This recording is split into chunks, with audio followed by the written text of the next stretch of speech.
This episode of Super Pulp Science is brought to you by Justin Curry, our absent second dad. who you can track down and harass at chasingartwork.com.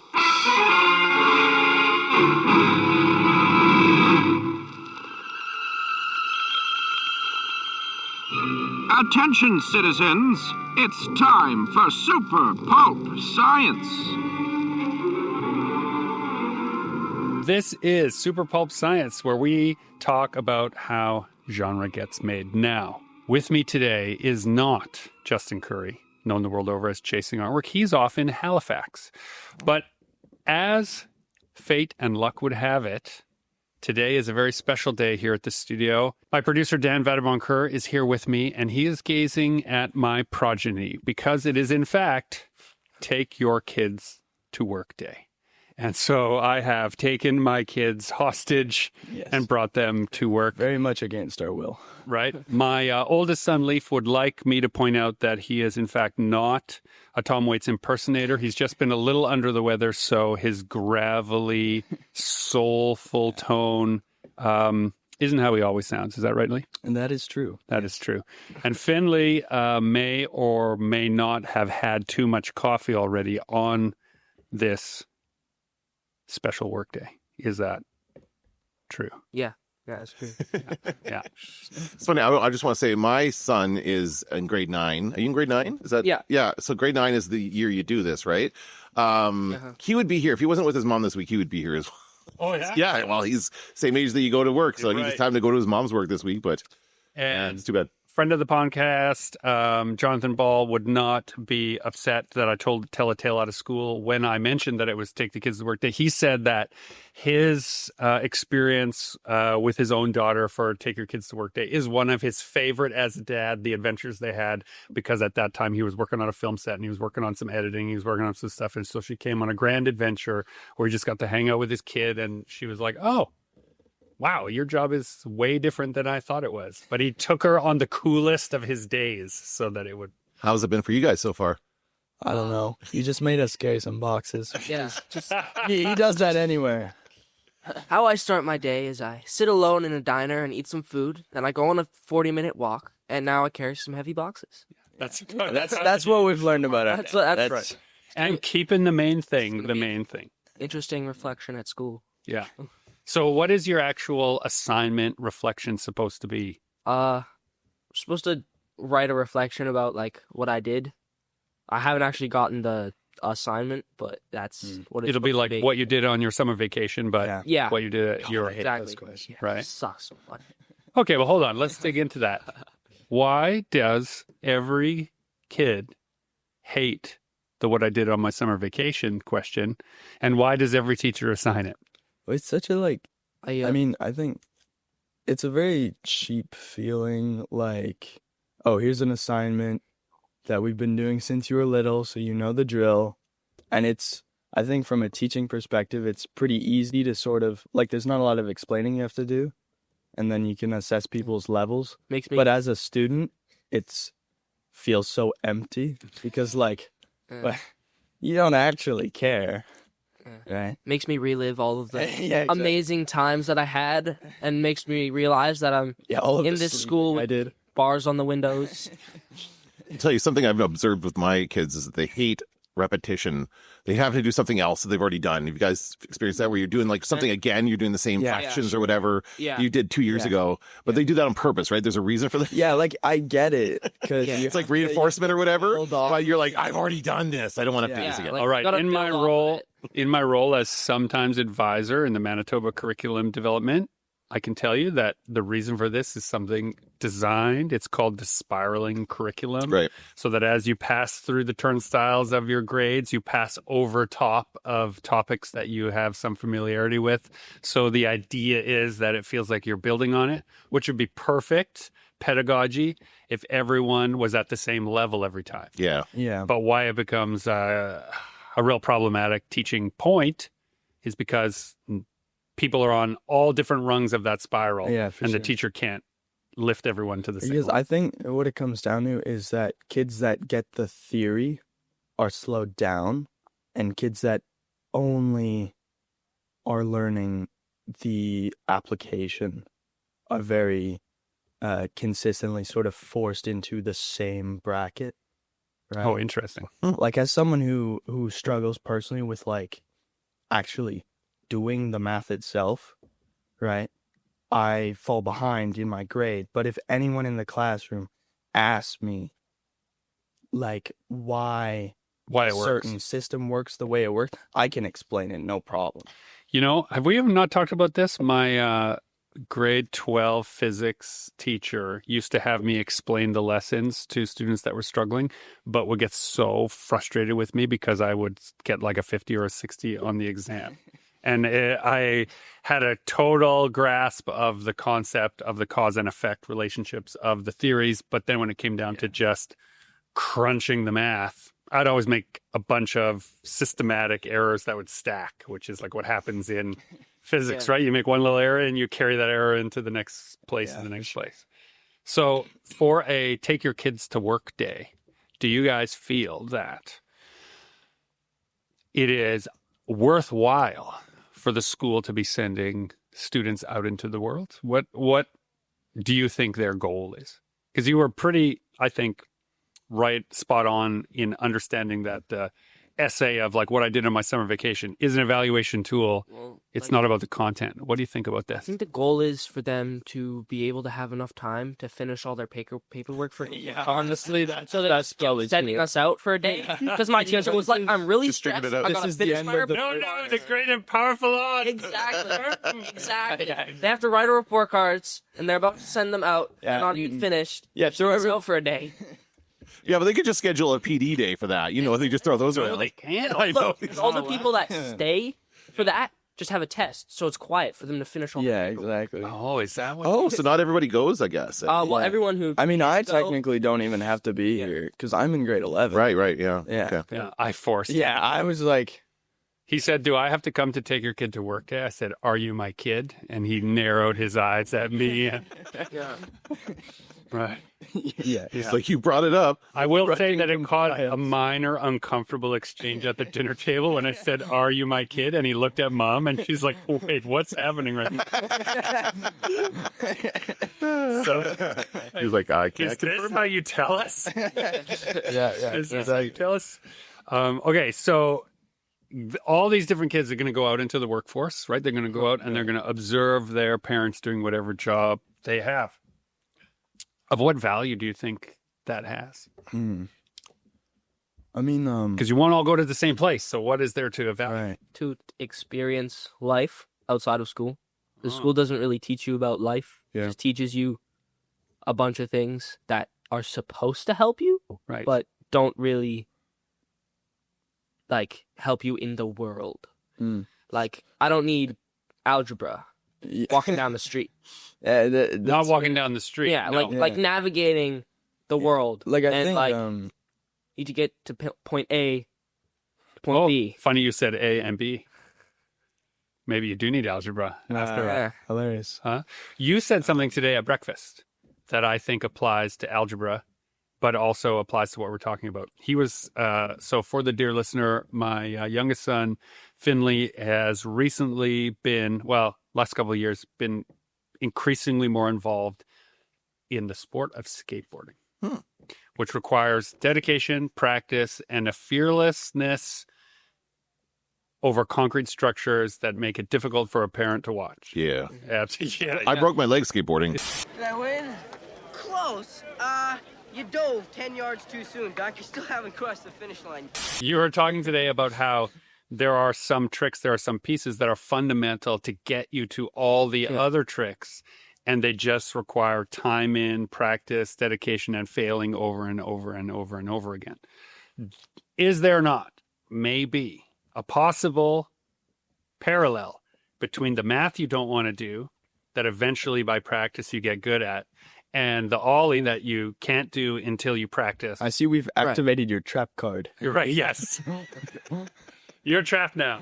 However, because we're all equal here at the podcasting table, there's no fathers and sons. You can call bullshit as necessary here, but only here, touching this. I think one thing though is like, as much as I do think like taking kids out of the school environment and putting them into the world does add a certain perspective to things.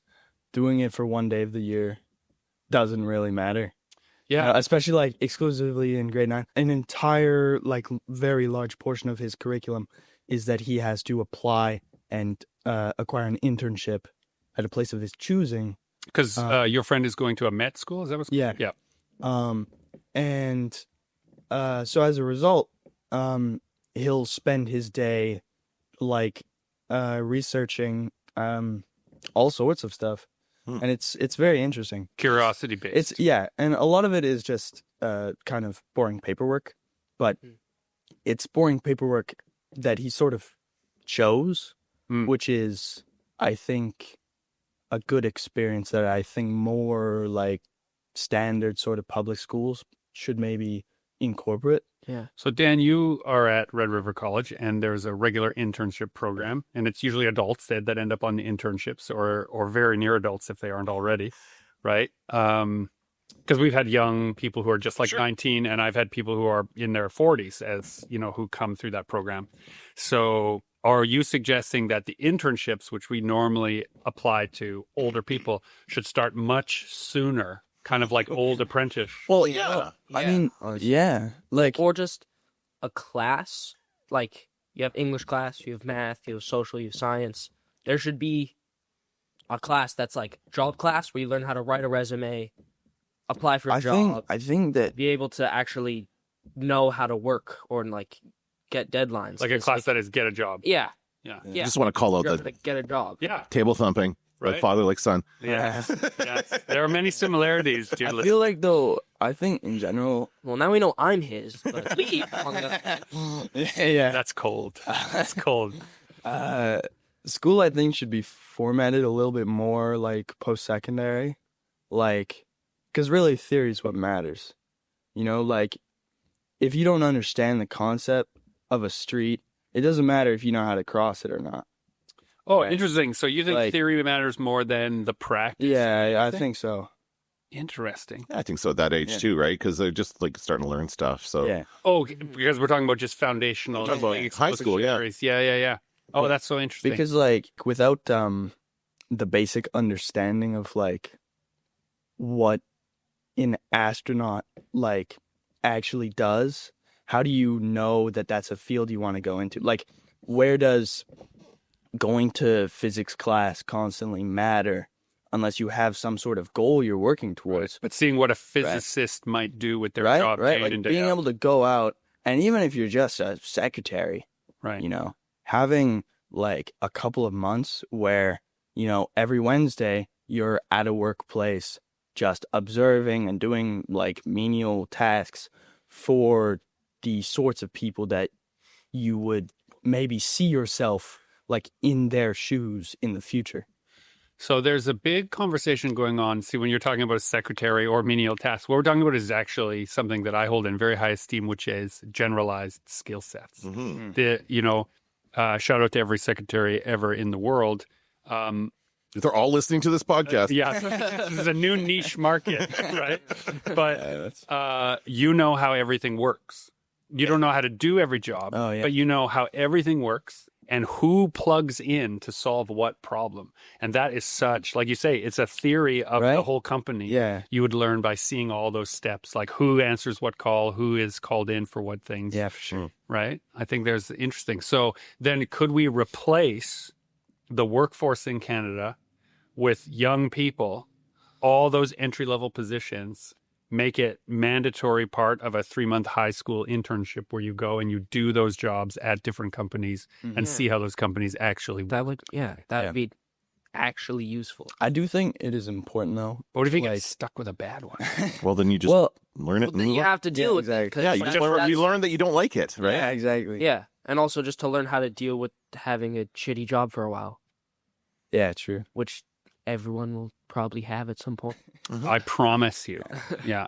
And you know, it's funny about you say that because when I did an early internship through my Red River program way back in the day, I was so angry because I wanted to do graphic design and they put me in the print shop just doing saddle stitching for like 8 hours a day. I was just the free labor guy. Yeah.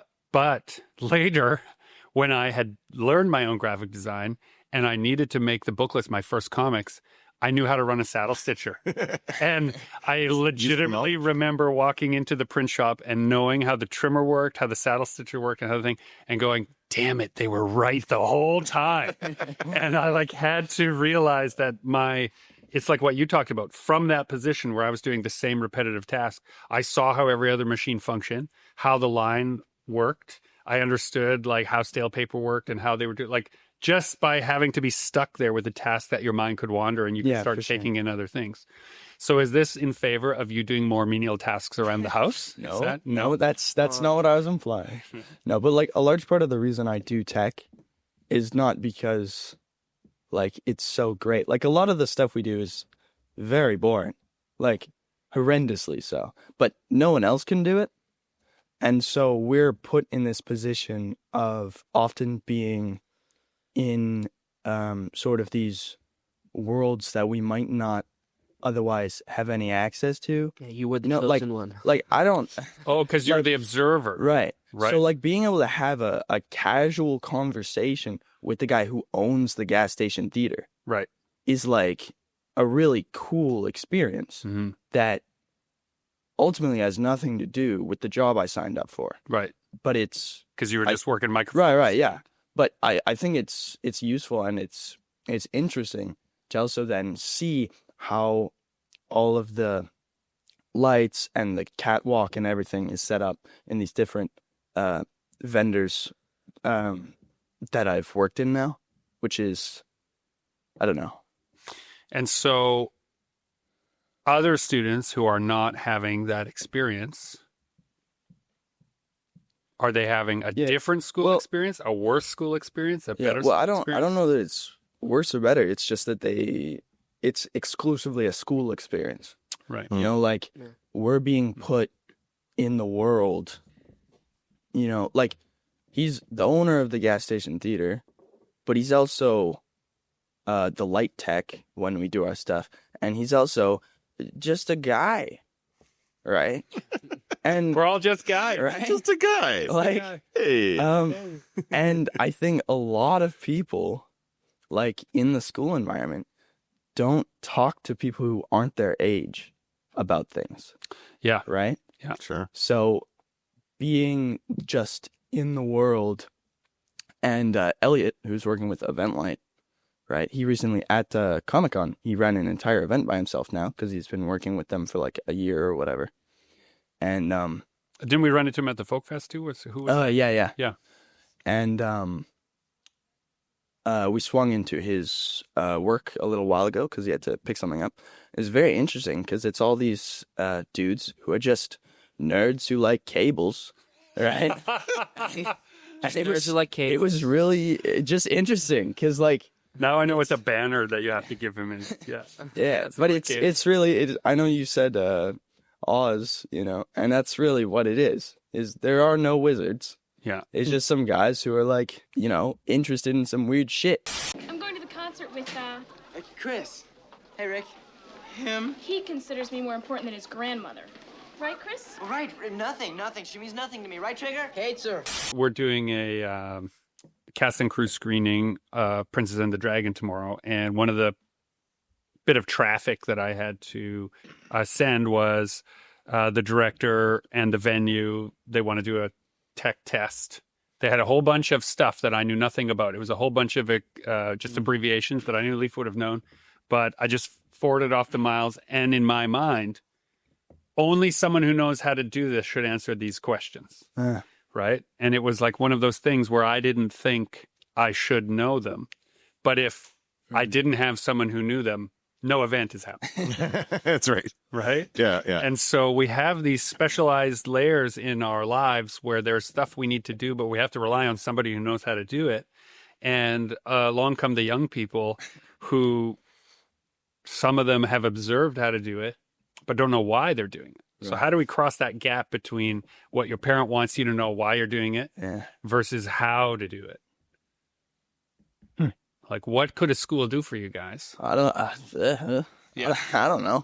You kind of gotta make up a job and just go do it, which is basically what you do. But like, especially Make up a job and just go do it. like basically That's what you can call your essay for Take Your Kids to our Make up a job and just go do it.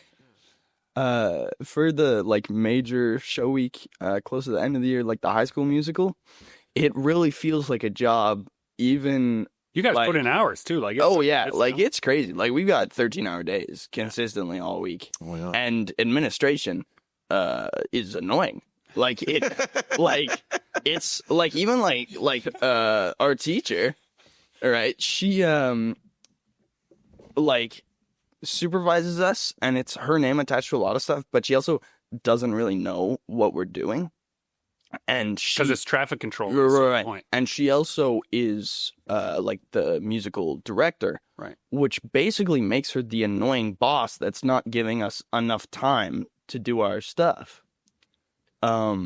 which is a very interesting experience to have, because I mean, we're not getting paid, Right. so on the one hand, actually, you're totally have done an internship there that you don't need. yeah, You're perfect for the film world. yeah, no, absolutely. The person telling you how to do the job can't do the job themselves. Yes. You don't have enough time, and you're definitely not getting paid. Oh, yeah. You'll fit right in. Yeah, like we consistently never have enough time to do our sound check, which like in certain situations it's all right. Said You can, gesturing to our soundboard.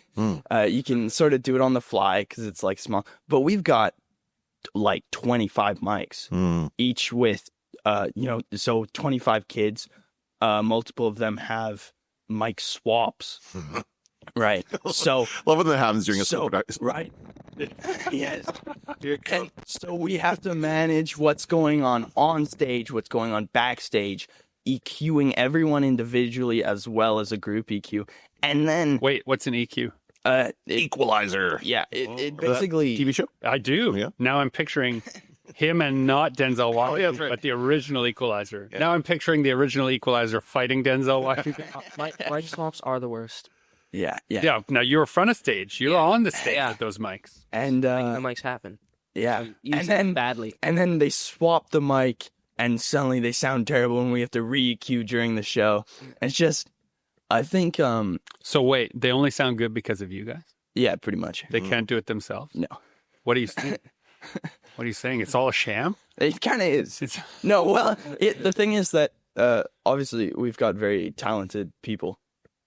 And so our job is to make everyone sound as much like themselves coming through the system as possible, unless they sound terrible. And then we have to make them sound better magically. Right. Or Is that tune when them you like down or out. you just adjust it so that it's not peaking? Yeah. Right. Or if they just Sort of. sound so bad, you can Yeah, slowly turn it down until it's off. The other problem is oftentimes because they let everyone in, everyone gets a part, and often enthusiasm trumps capability. So Isn't that how it should be at high school level? yes, Yeah. yes. However, what ends up happening is sometimes kids without any musical talent get a part where they have to sing, and then we sort of out of necessity will have to turn them down in the group because we need to manage it like a choir, right? And so the lead singers have to be the loudest, even if they're not the main singers, right? Interesting. Which occasionally creates complications with parents who are like, "Oh, why are you turning my kid down?" Right? Dan has some. I've been through all this. Yeah, sure. And it's complicated, but it's an interesting balance of politics and us saving the show sometimes. I have a gotcha moment No, here on the show for you, Leaf. You often would come home from school saying, I would say, how was school? I didn't learn anything today. Didn't learn anything Oh, today. well- You just described a whole Yes, host of learning but you'll opportunities. notice specifically these are the weeks where I was taken out of school to work on something I signed up for myself.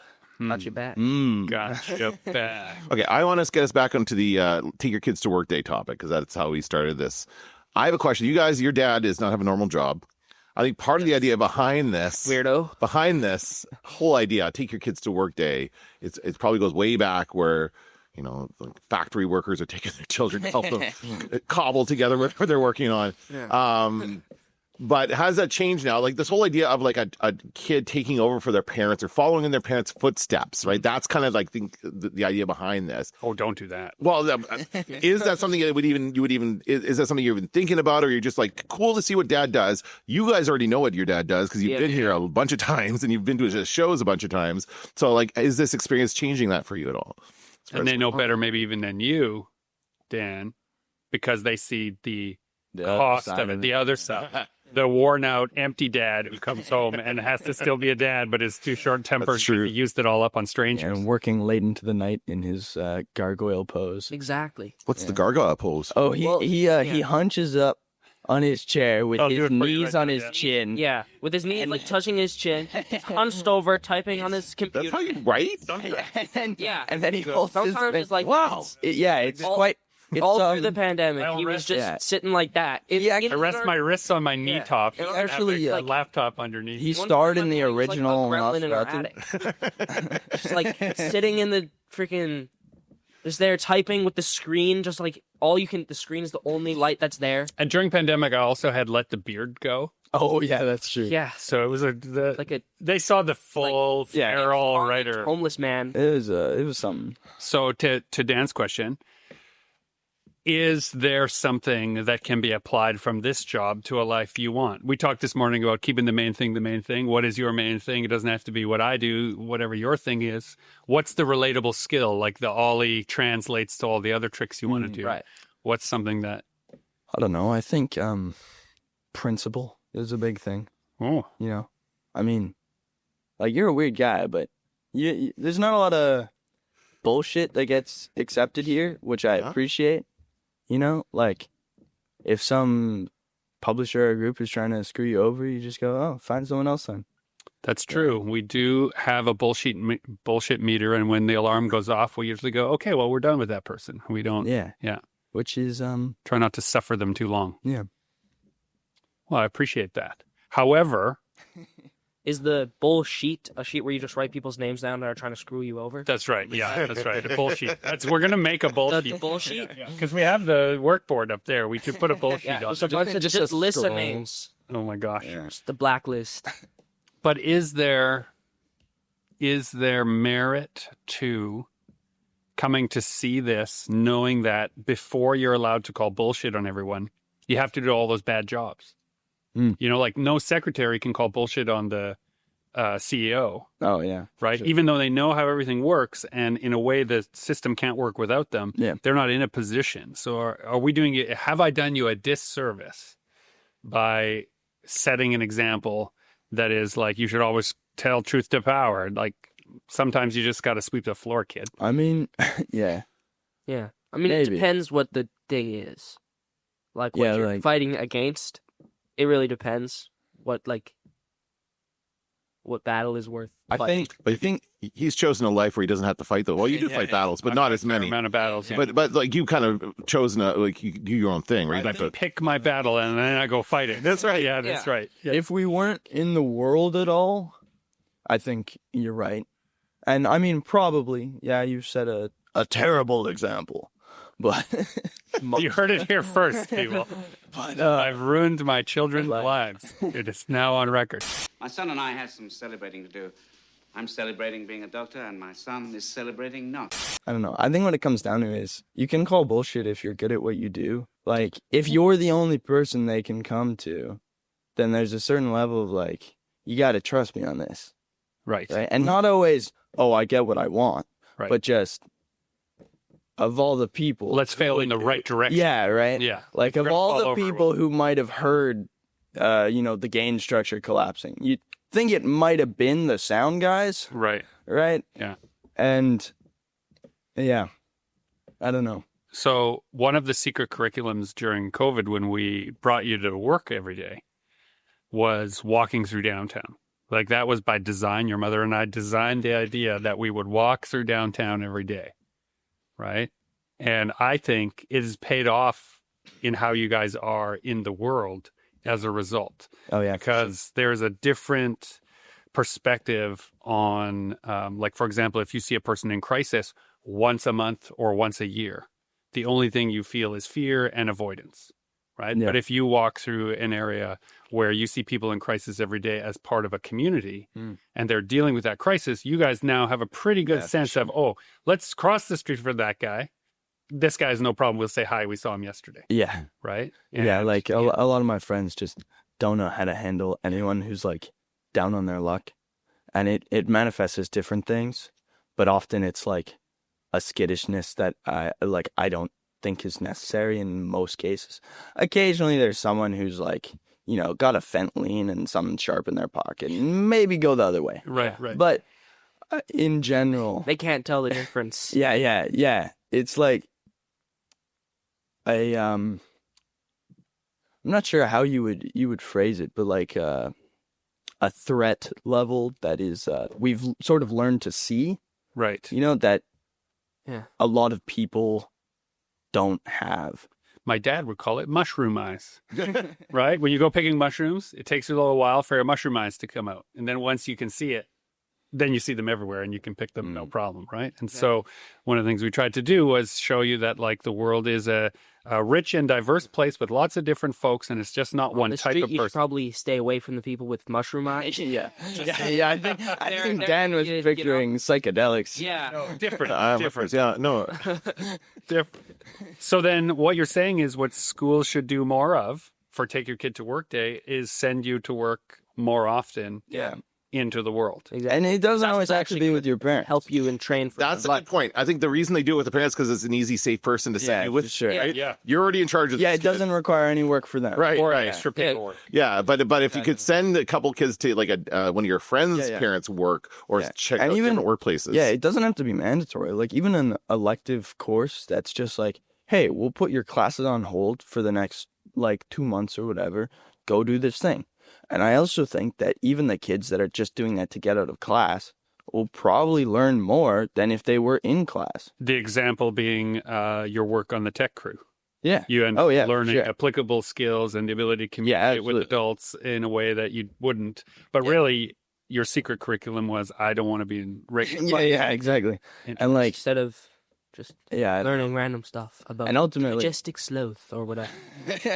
Hey, the sloth is majestic. It's quite majestic. yeah, but I think ultimately identifying the different types of rubber wrapped copper is more useful to the average person than some random Amazonian plant we're talking about in But bio. to me, they're both exotic elements because I can't tell the difference between one rubber wrapped piece of copper and an Amazonian plant. Right? To me, I require a specialist. To me, the practical of application is more important than the theory, I think, in this case, because now you know how to do that stuff. But even the fact that you can tell people that you know how to do this stuff is good. Like you can do other stuff. It doesn't have to be exactly related to that.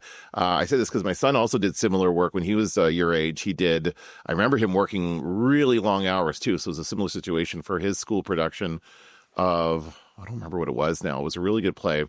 And he put that on his resume and that helped him get a job. Like that kind of stuff can really like help you, get into the workforce. Like, I will say, and you both of you have this to your benefit. There is a kind of, it's almost a trope now that if you are running a company of any type and you're looking to hire a young person, what you want to look on the resume is, were they a theater kid? yeah. Hire a theater kid is like almost a meme now. Yeah, because they can talk to people. Well, they can talk to people.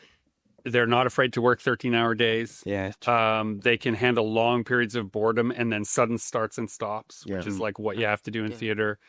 It's dirty, it's messy, and it's heavy, right? All of those things are part of the theater experience, whether you're on the stage or off the stage. Because if you're at the school level, you still got to carry boxes, right? Yeah, it's on stage. It's all fun and songs and stuff. Behind, it's like, Oh shit, there's a box in my way. I gotta move that. chaotic. Oh, crap, it has to be on stage right now. We had for our last major show. Maybe I should come to your theater and learn something. Honestly, you probably would. Like, even if you just, I don't know, showed up as someone willing to help carry some stuff. Whoa, from the whoa, school. whoa. Yeah, we I had to here? crawl on the ground to get a prop on stage because of how freaking tall it was. Oh yeah. I was Oh, literally there's so much crawling glitter too. onto stage. The theater actually fined us for the high school musical because of how much glitter we had. Yeah. Oh my, it was terrible. That's funny. I can probably still find it on me somewhere. It's awful. Now, When I did a writer in residency at St. John's Ravenscourt. Mm-hmm. I was there over a day where they had something that they were piloting, which was take your parents to work day, right? They took their parents to school, Right. and a parent had to sit in their classes and participate in the group work. And Should it do was that. a whole, but it wasn't, now that I'm remembering, if I'm remembering accurately, it wasn't parents, it was grandparents. So they were separated generation. Right, which I thought was a really interesting adjustment. I think the cultural divide right now might be a little bit of a stretch. Can you imagine? Like, I think that's why they're doing it. School. Yeah, I think my kids could take you to their school, but I think I don't know. No, well, you know what Excuse I mean. me? Like, You don't have to tell us something? This is something you're He has a rich life outside of home and school. yeah. No. It's got a secret family, apparently. Yeah. No, but I just mean that Grandpa might just have a heart attack if he saw all the stuff we were. All the shenanigans. Yeah. Yeah. Yeah. But, he was an educator. He was a school principal. He was all those things, which Yeah. might make it even harder. Yeah. The fun The and leap the is just so idiocy far. in the hallways and in the bathrooms. Yes. I had a cup vape full of parties? old Oh, water, God. right? It's So like a rave a in bunch of there. people ran away from me into one stall. So I just threw it over that stall and then ran away. This is quality education, folks. You're hearing it. Nothing has changed. I tell my kids, the vaping thing in the bathrooms is hilarious because when we were kids, it was smoking. Smoking real There was cigarettes. a song about it, smoking in the boys' room. It was a song. Yeah. And there was people smoking there. It was funny. At least for whatever reason, there are still kids that smoke, and they are so much more, at least, conscious. The kids where you've got a full 35 kids in a bathroom that's maybe 4 square meters, right? And it's just With a light up. smoke, and someone's got a speaker, Yeah. and everyone's vaping, and it smells like a candy store, and everyone's eyes are just red, and it's no. what is happening? And the completely shattered toilet that was in our freaking Yeah, school. Someone yeah. completely smashed the toilet. So maybe it's not. Gang, can I just use the urinal? I'm here for its intended purpose. yeah. A little young, aren't you? Not as young as you think. What's your name? Corky. Corky, is this your first? I've got a son. Good, I do too. We've had this talk at the kitchen table before at home, but what do you think are things that parents, this gray-bearded generation that's across from you at this Why you table... pointing at him? Look at yourself. Yes, but we're together. We're trying to say, Stan and I, Together, we're not united. of your world, right? What are things of your world that you think our generation could understand better when it comes to helping you find those jobs, helping you find that place? What are the be the bridge? Like what can you do for us? Yeah. As opposed to what have you done for me lately, which I usually Just feed and clothe you and provide shelter. Yeah. That's right. Yeah. We were literally Good question. I don't know. good question. I'm not sure. I've just thought about trying to get it, not actually What to do with having it? Yeah. Yeah. Isn't that funny? fair. Right? That's youth in a nutshell, isn't it? Yeah, I guess so. Right? Youth. They say youth is wasted on the young, and I don't totally agree with it as a statement, but as a concept, you're always rushing to the next thing with all this energy and power, and then when you're old, you just wish you had a percentage of that energy and power. Yeah. Right? That'd be nice. As Dan stares into the middle distance. So much to do and not enough energy. Oh my gosh. Well, I think, yeah. I think that's partially why the theory of doing is so important now. Because unless you understand, what you're running towards, by the time you get there, you're going to be either confused or too exhausted for it to matter. Right?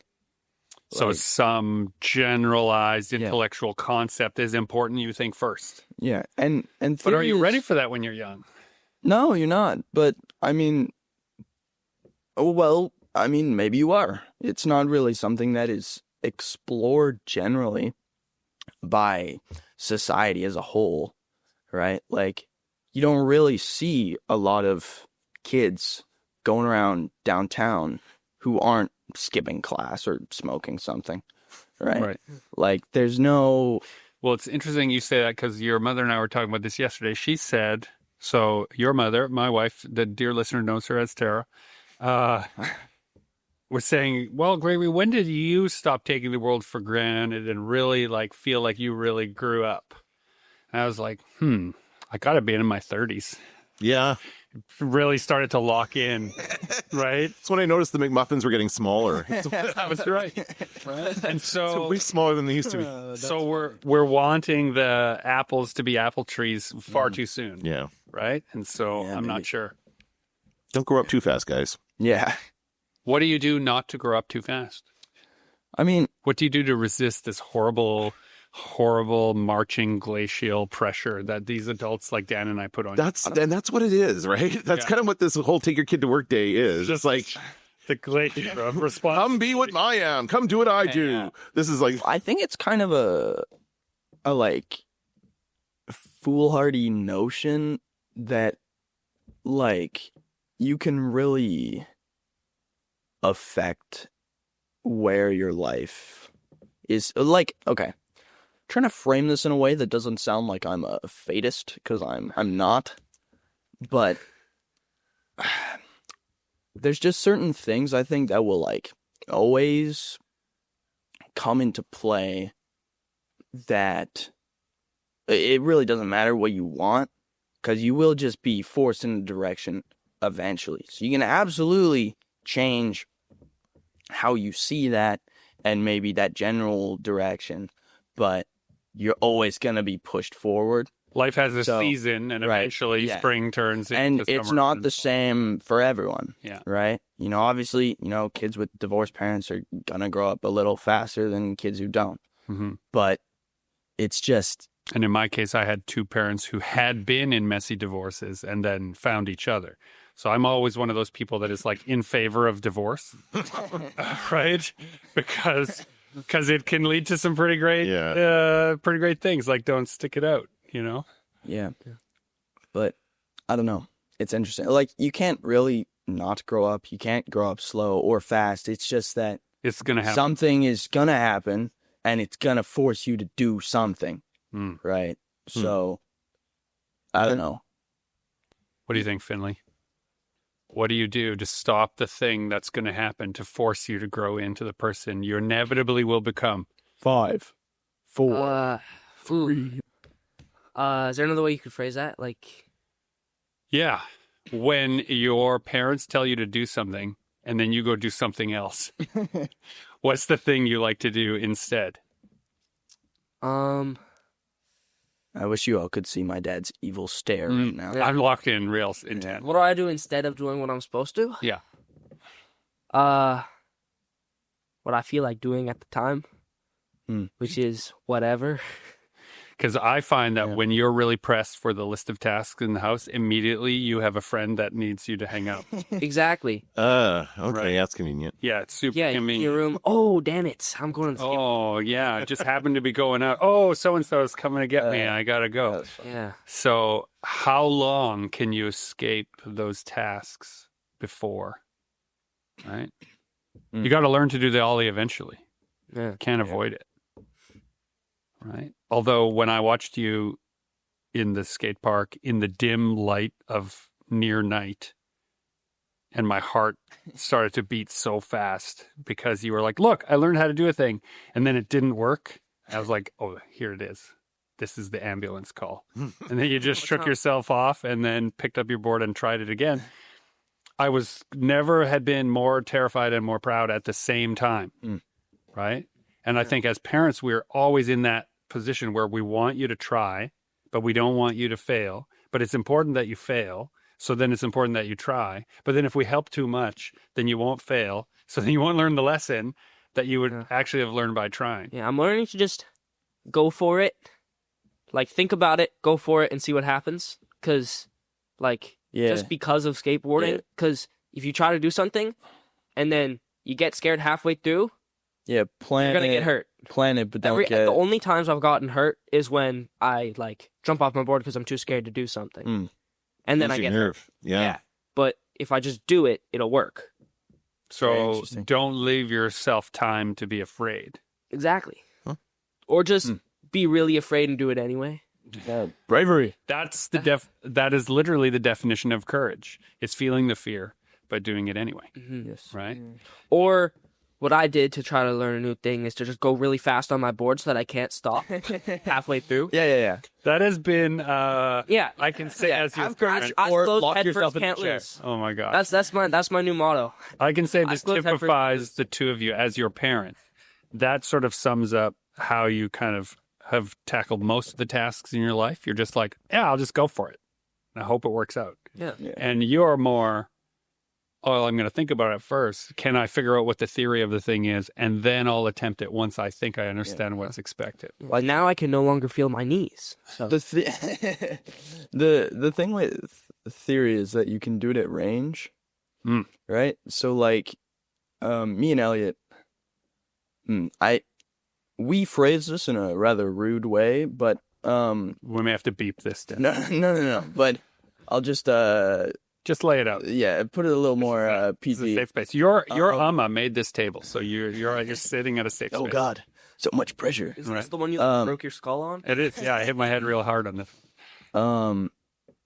We're just have a very similar sort of chronic, like, braining thing. I don't like. Chronic braining. Well, I'm trying to like put it in a way that's like less rude. Just say it. No, I don't know. Look Dan in the eye when you say I it. don't know what you're talking about. Yeah. We have a same sort of Just say it. Just say it. Just say it quick. He's away from the mic. brain cell orientation that allows us to think about tech in a very abstract way that quote unquote neurotypical people just don't get. And the theory allows me from across the room to tell Elliot, oh, this frequency needs to be higher.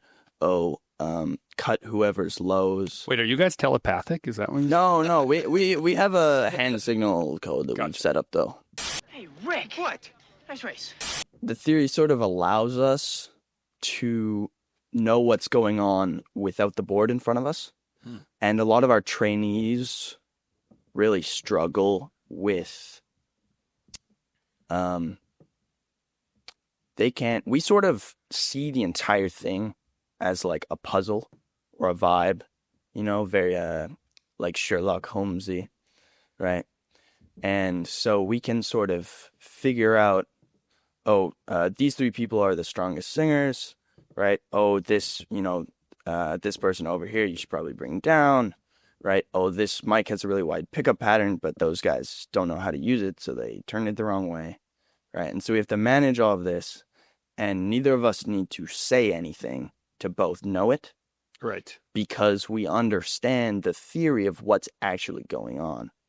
But the people that But you also have the practical application. You have theory Right, and yeah, practice developing but at the same time. the problem comes when the people that have to fill in for us if we can't make it know how the board works, and they might understand in practice how equalizing functions, but because they don't know, they can't see the sound of the room, right?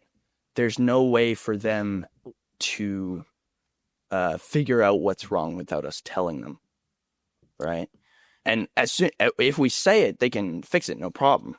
But because they don't have that like sixth sense, essentially. Well, not to put a too high-minded take on this, but in the Japanese practice of Bushido, right, the notion is anything can be an art, right? Once you know it well enough to forget that you know it at all, then it starts to be something that you can communicate very simply with someone else who has achieved that level. And I think that is, it has been, the reason I've read about that stuff is because it is very common in the study of arts theory to think about what qualifies as an art. Like at what point is the big picture narrowing down into the little picture only possible if you had the big picture, right? So painting the lines on the canvas is only a piece of the life.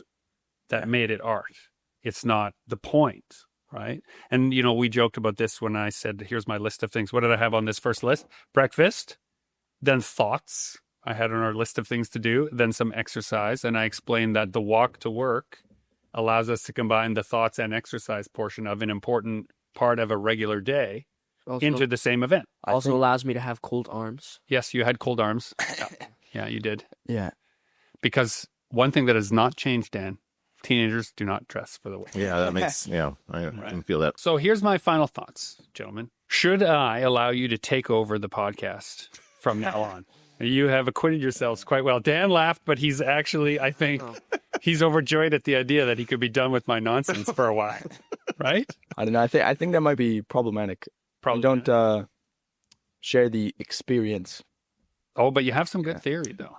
Yeah, I mean, he'd be good for live production, not as much for the recorded stuff. But do you guys record your stuff, or is it all just for the live? It's the news was there for a performance. Different though. Yeah. It's all live. Yeah, but I mean, it translates. Yeah. Well, some kind of equipment. We also we're kind of not leaders, but leads in the film part of the school as well, just because we sort of know how to do a lot of that stuff since we're around so much technology. So there is a fair amount of recording and stuff. Cool. Yeah. Interesting. Okay, so in the interest of helping Finley do well on his essay, perhaps what we should an essay that you have to do? You have to write an essay? I'm not sure. Probably. I haven't got the assignment sheet yet. It's a reflection. So it's not an essay. I guarantee you that it might be. I don't know. I haven't gotten it yet. It's probably only a couple. If they use the word reflection, this is a very specific educational term, which means a first-person account that cannot be refuted by the marker. It can only be evaluated on the strength of how much information is imparted. That is a reflection, which means we can't say your point of view is wrong, but how you expressed it is unclear. Right. Right? That is how you mark a reflection. It's somehow an assignment? That is That's an assignment, though. Okay, so in the interest of helping you do well on your reflection, right, why don't you tell us what you think about this workday so far so that you've had some practice? Lay it on thick. Lay it on thick. Ruin him. Yeah. Like a review? Yeah, give us a review of the day. Yeah. So, well, it started with me being very tired and then having 3 cups of coffee. Right. So that's so far already better than waking up and going to school, because instead of doing that, I was able to get up at 9 instead of 7. And then eat poutine first thing in the morning. It was a breakfast poutine, to be fair. Yeah, it was pretty tasty. Yes. Shout out to the oat quid. Yeah. And then we went on a cold walk, and I was miserable again. But then we got here and moved some boxes. What about the art gallery we went to on the way? Oh, yeah, the train with all the graffiti on it. Is a lot better than most actual art galleries. Because it passed us by. We could just stand there. Exactly. I love when that we happens. Just watch the awesome graffiti instead of seeing a sandwich stapled to a piece of paper. Yeah. Okay, so you got to go to an art gallery. Yeah. You got to have a walk. You got to cross Portage and Maine. You got to carry some heavy boxes. What else? Yeah. Well, I mean, then I got to buy some vintage clothes. Also true. Yeah. Not part of the regular curriculum. That was more of a target of opportunity. Yeah. Now we're doing a podcast. So so far, it's been pretty good. Okay. So have you done any actual work today, Greg? So on our list, we moved like a couple boxes. I mean like creating content. Yeah. So I did make some content, and you'll notice that I have 3 of these little circles on our list here that say write and create. So yeah, I try to have at least 3 good ideas every day. Right. I figured I got 1 of each of those, and I had a design layout that I also accomplished. Now, they were eating their poutines while I was doing this work. But after you go, this will be the race. It's the afternoon accomplishment of the actual creative tasks as we race towards 5 o'clock when I usually head for home. Now, I have the benefit in my job, which you don't have because your day will end, but my day doesn't end at 5 like most people's. Right. I do a night shift also. So when your mother goes to bed at 10 o'clock and you guys start to wind down from 10 to midnight or 10 to 1, I often have my best creative time. So I don't stress about having to do the box working and the organizing and the dusting and the emails and the boring part of the job during the day, because I know that I have this other piece coming. And I was telling them ahead of time. To be a gargoyle at the end of the day. Yeah, I get to gargoyle. And my last thought here is that I was saying that when I had my regular job, when I was teaching full time and I would do other projects in the evenings, I would reverse that stack. I would do stuff I didn't want to do in the evenings, and I would do stuff that was 100% just for me in the first hour of the day, the next day. So that if I was stuck on a task, I was like, ugh, I can't believe I have to do these notes or edits or design pieces for someone else. I would know that, well, when I wake up, I get to do whatever I want. And that helped me get over that hump at the end of the day, which is sometimes so exhausting if you've already had a regular job and then you have to do another set of work for somebody else. Knowing that I'd wake up and do as I pleased for at least the first hour of the day was a real important step. That's a good idea. Yeah. I don't know if it translates to people who are stuck in the school system, but there you go. Final thoughts, Finley, since this is your assignment? Final thoughts? Yeah. Deep, philosophical How thoughts. sick are you of my dad's voice, having to edit it so many times? I'm fine with it. That's just, because you have to hear it so many times over and over, cutting bits out. you guys don't like your dad's voice? Well, at least I was just wondering. we can tune it out. You have to actively listen. I can also tune it out. We have to listen to it. We don't have to listen to it all the time. Here's the thing. I think you got a lot of shade for your voice. I think you've got a good voice. Oh. You sound you're good at articulating what you say and your thoughts. And I don't get sick of anybody's voices, because as a podcast editor, you just listen to the whole thing and just kind of take it in as content. You're just more concerned with like what they're actually saying than the way they're saying it. So I have not gotten sick of your dad's voice. But will you let Finley know when the day arrives? Sure. Yes. Yeah, That's the day I will no longer produce this podcast. Oh, you've heard it here first. If Dan ever leaves, you now know the I've officially gotten sick of Greg's voice.